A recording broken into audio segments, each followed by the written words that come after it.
Auzubillahiminash-shaytanir-rajim. Bismillahir-rahmanir-rahim. Assalamu alaikum. Welcome to Level Up English Learning. Third edition new Oxford Modern English Book 4. Based on Single National Curriculum 2020 Oxford. Today we solve the exercise of unit number 11 which is about against all odds. तमाम मसाइल के बावजूद हम बच्चों को इस story का reminder देंगे कि इसमें जो हमारा करैक्टर हिबा था उसके बारे में हमने क्या क्या पढ़ा, किन मुश्किलात के बारे में देखा हमने कि वो गुजरी है, फिर वो आखिरकार कैसे उसने अपने ड्रीम्स को पूरा किया। बच्चों को रिमाइंडर देने के बाद हम एक्सरसाइज को सोल्व करना स्टार्ट करेंगे। एक्सरसाइज इज कम्प्रीहेंशन, समझ कर पढ़ना। Which of this sentences are true, दुरुस्त हैं, और फॉल मतलब गलत हैं। यहाँ पे हमारे सामने बुक्स दिए गए हैं। जो ट्रू सेंटेंस हम टी लिख देंगे, जो रॉन्ग है उसके आगे हम एफ राइट कर देंगे। जैसे कि इन सब ब्लॉक्स को मैंने फिल कर दिया है। सबसे पहले हमारे पास है Hiba and her family survived the war in the Gulf, बिल्कुल ऐसे ही है, ट्रू था ये। She was born on Kuwait, ऐसे नहीं था बिल्कुल, ये इस तरह हमने क्या कर दिया, इस पर एफ राइट कर दिया क्योंकि ये क्या था, फॉल था। इसी तरह आप इन सब की स्क्रीनशॉट ले सकते हैं। नेक्स्ट हमारे पास These questions are more difficult. Discuss first them. यहाँ पे हमारे पास कुछ क्वेश्चन है, उनके आंसर मैंने यहीं पे राइट किए हैं। इनको डिस्कस करते हैं कि इसमें हमसे क्या पूछा जा रहा है और किस तरह इनके आंसर हमने राइट किए हैं। When जब हिबा was थी a little girl, जब हिबा एक छोटी सी लड़की थी। She saw a war break out in the country, तो इसने अपने मुल्क में एक जंग छिड़ते हुए देखी, बिल्कुल ऐसे ही था। She lived in the extreme difficulty in the desert, कि वो नहायत मुश्किल हालात में सहरा में रही। What does this tell you about the kind of the qualities Hiba has? हमें बताया जा रहा है कि इतने मुश्किलात से गुजरी है, उसने अपनी आंखों से जंग होती हुई देखी, कैसे वो सहरा में रही, खुले आसमान के नीचे उसने कितने दिन रातें गुजारी हैं। तो इन सब चीज़ों को हम देखते हैं। हिबा जिन औसाफ की माहिल थी, हामिल थी, उन सब के बारे में तो आपको क्या बताती है कि वो कौन कौन से उसमें वो क्वालिटीज़ थी। ठीक है, सबसे पहले हम बताएंगे it teaches us, it tells us, ये हमें बताती है कि हिबा इज़ अ स्ट्रॉन्ग, सबसे हमें पता चलता है कि एक मजबूत थी लड़की। ठीक है, एंड करेजियस गर्ल, कि सबसे मजबूत और हौसलामंद लड़की थी। ये सब चीज़ें हमें ये बताती है। ठीक है, ये मेन क्वालिटी थी कि वो मजबूत थी और हौसला रखने वाली थी। उसके सामने जितने भी मुश्किलात वक्त आया, ठीक है, जितनी भी उसके सामने जंग वगैरह होती रही, लेकिन उसके बावजूद वो मजबूत रही, उसने हौसला नहीं हारा। इसका हम इस तरह आंसर कर सकते हैं। इसमें हम मज़ीद और चीज़ें भी हम ऐड कर सकते हैं कि she went through tribal experience but instead of the becoming bitter and negative, वो नेगेटिव हो सकती थी but she was remains in positive. ठीक, इस तरह के हम कुछ ऐड कर सकते हैं।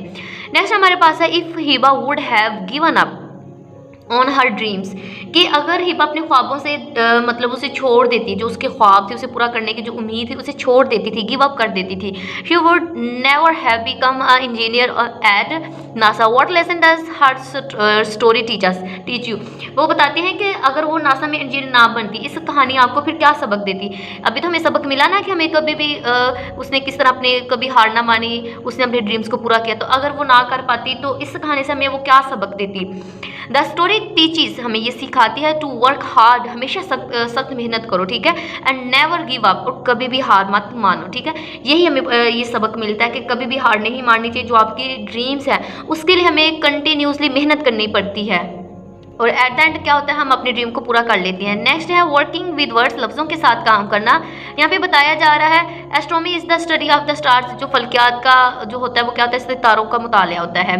हेयर आर सम फील्ड्स, यहाँ पे कुछ शोबे ऑफ द स्टडी। ठीक है, यहाँ पे कुछ शोबे दिए गए हैं मुतालिया के। ठीक है, फिर हमने क्या करना है, match is with its description, फिर उसको क्या करेंगे, हर इसको इसके हवाले के साथ मिला देंगे। यहाँ पे कुछ बताए गए हैं नीचे, जैसे देखें बायोलॉजी क्या स्टडी ऑफ लाइफ है, जिसमें हम ज़िंदगी का मुतालिया करने को हम बायोलॉजी कहते हैं। सोशियोलॉजी है आगे स्टडी ऑफ सोसाइटी, उसे हम कहते हैं। इसी तरह सबको मैंने अंडरलाइन कर दिया है, आप इसका स्क्रीनशॉट ले सकते हैं।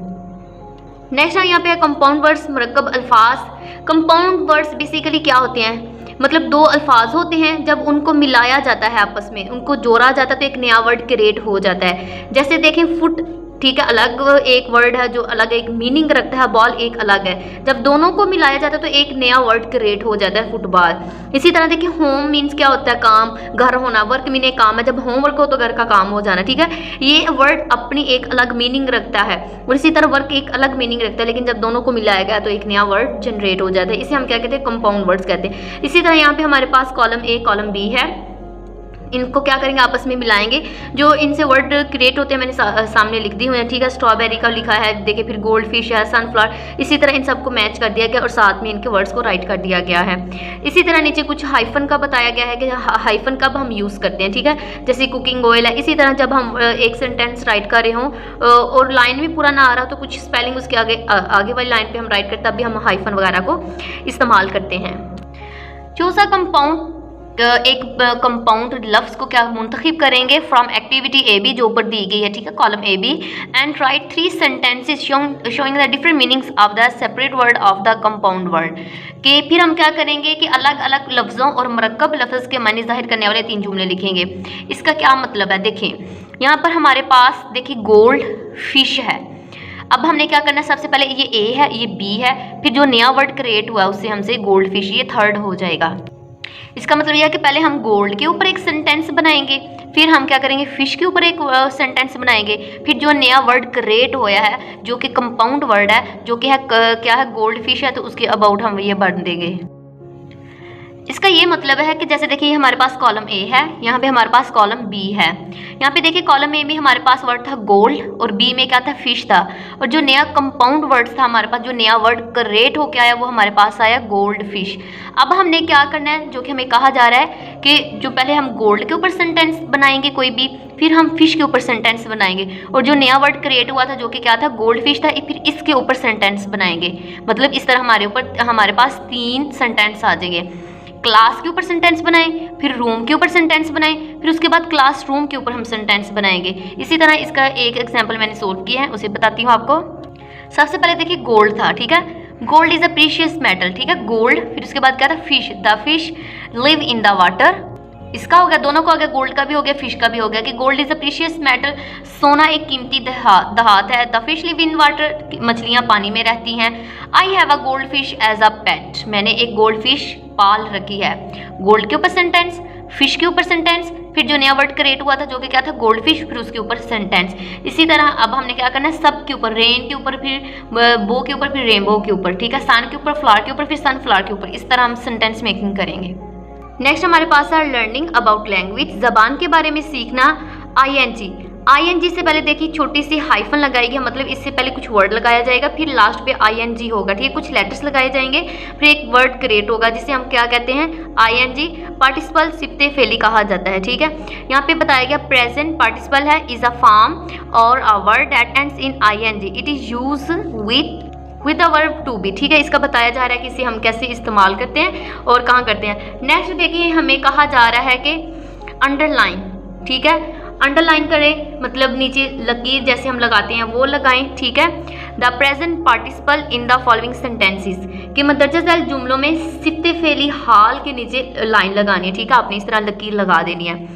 से whether they are used as verb और एडजेक्टिव, फिर हमने बताना है कि इनमें से कौन फेल के तौर पर इस्तेमाल किया गया है या फिर कौन इसमें सिफ्ट के तौर पर इस्तेमाल किया गया है।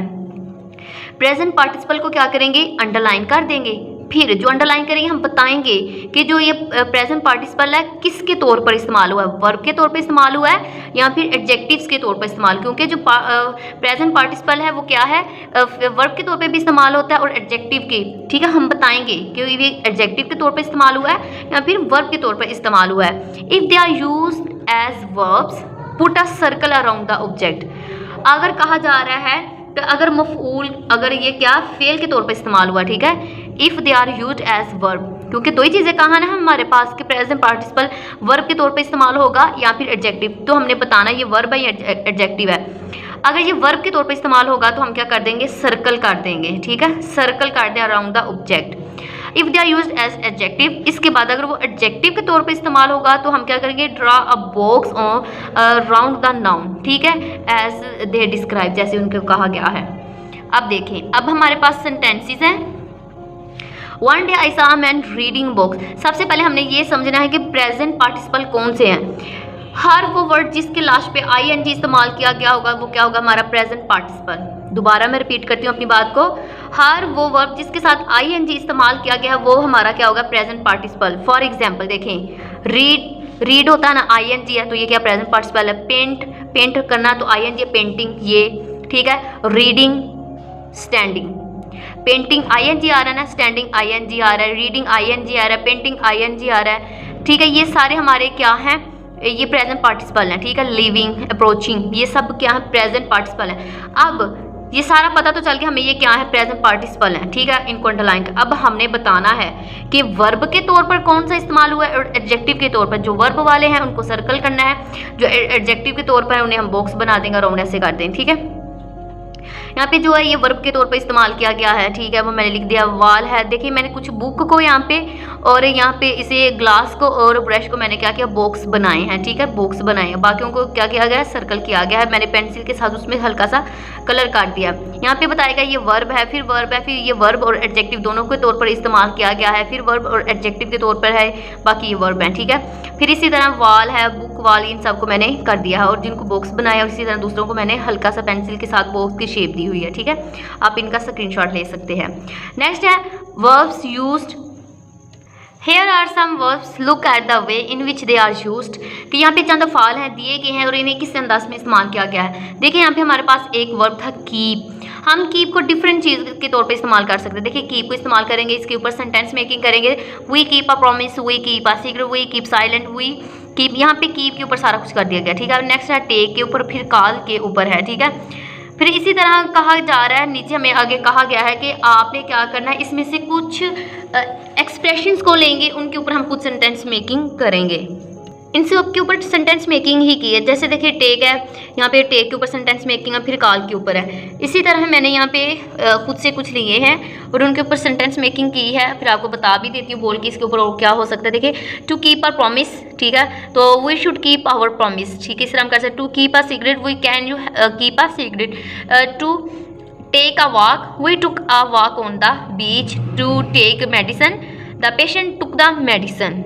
इसी तरह हम to take a some rest हो सकता है, to take a photograph, to take a medicine, to take care of something, to take revenge on someone, to take advice from someone, to take aim at target, to call a doctor, to call someone on the telephone, to call a meeting. इस तरह की हम बता सकते हैं। इसके ऊपर आप सेंटेंस मेकिंग बच्चों को करवा सकते हैं। इसी तरह to call attention to something, to have something, to have room for something, to have a liking for something, to have a cold, to have a fever, to have patience, to have an interest। इनके ऊपर sentence making आप मज़ीद बच्चों से करवा सकते हैं। Composition, तहरीर, which career you would you like to choose, कि कौन सा आप ऐसा करियर होगा जो आप उसे इख्तियार करना पसंद करेंगे व्हेन यू ग्रो अप, जब आप बड़े हो जाएंगे। थिंक अबाउट, इसके बारे में सोचिए। What you enjoy doing and what your hobbies are, कि आप क्या करना पसंद करते हैं और आपके मशागिल क्या क्या हैं। If you are really like drawing and colouring, you can think about becoming an artist. अगर आपको रंग करना पसंद है, ड्राइंग करना पसंद है, तो इसका क्या मीनिंग होगा कि आपको आर्टिस्ट बनना पसंद है। और if science is your passion, और इसी तरह अगर साइंस आपका पैशन है तो इसका मतलब क्या होगा कि आप क्या बनना चाहते हैं, you can be become a scientist, तो आप साइंटिस्ट बनना चाहते हैं, साइंसदान। इसी तरह कहा जा रहा है right a paragraph on your dream job. इसी तरह आप अपने दिल पसंद एक जो काम करना चाहते हैं उसके ऊपर पैराग्राफ राइट करेंगे। Give a few reasons for why you want to choose this career, ठीक है। आप बताएंगे कि ये जो करियर आप चूज़ कर रहे हैं क्यों कर रहे हैं, आपने उसकी रीज़न भी बतानी, ठीक है। यहाँ पे मैंने लिखा है When I grow up, जब मैं बड़ा होऊंगा, I would like to become a teacher, तो मैं एक टीचर बनना पसंद करूंगा। I like sharing my knowledge with others, कि मैं क्या करूंगा, जो अपना इल्म है बांटना भी क्या उसके साथ सबके साथ अपना शेयर करूंगा। There are many, कि बहुत सारी हैं qualities of a good teacher, के एक अच्छे उस्ताद में बहुत सारी क्वालिटीज़ होती हैं, ठीक है। टीचर इज़ आ, एक ये नोबल प्रोफेशन है, एक अजीम प्रोफेशन है। Teachers provide the most valuable service to the nation, कि जो उस्ताद होते हैं वो कौम को सबसे मतलब खिदमत फराम करते हैं, अपनी हर तरह से चाहते हैं कि हम अपनी कौम के लिए, अपनी नेशन के लिए अच्छा काम कर सकें। If I can become a good teacher, कि अगर मैं एक अच्छा उस्ताद बन सका तो I will earn respect and certification not only this world but I also the next, कि अगर मैं एक अच्छा उस्ताद बन सका तो मैं ना सिर्फ इस दुनिया में बल्कि आखिरत में भी एहतराम और इत्मीनान हासिल कर सकूँगा। इस तरह हम बता सकते हैं कि बच्चों को कि बेटा तालीम हासिल करने की बहुत ज़्यादा इसकी अहमियत बताई जाती है। कुरान पाक में भी कहा गया है कि तालीम हासिल करो, माँ की गोद से लेके कब्र की गोद तक। देखिए अब जो हमने इल्म हासिल करना तो सिखाने वाला तो कोई होता है ना, वो क्या होता है, एक हमारा टीचर उस्ताद होता है। फिर इसी तरह हम बता सकते हैं कि हज़रत अली रज़ी अल्लाह तआला ने क्या फरमाया था कि अगर जिसने मुझे एक लफ्ज़ भी सिखा दिया तो अगर वो मुझे बेच दे तो मैं उफ तक ना करूँ। इस तरह बता सकते हैं कि उस्ताद की बहुत ज़्यादा रिस्पेक्ट है, उन्हीं की बदौलत ये तरक्की है, उन्हीं की बदौलत साइंसदान लोग बन रहे हैं, पायलट बन रहे हैं। ये सब चीज़ें क्या है, एक उस्ताद की ही बदौलत है। ये सब पीछे जो हाथ होता है एक उस्ताद का ही होता है, जो कि हमारे एक रूहानी माँ बाप होते हैं। ठीक है, इसी के साथ आज की हमारी एक्सरसाइज का ये वाली वीडियो कंप्लीट हुई। मेरे चैनल को सब्सक्राइब लाइक शेयर ज़रूर कीजिए ताकि हर नए आने वाली वीडियोज़ की नोटिफिकेशन आपको टाइम से मिल सके। Thank you for watching.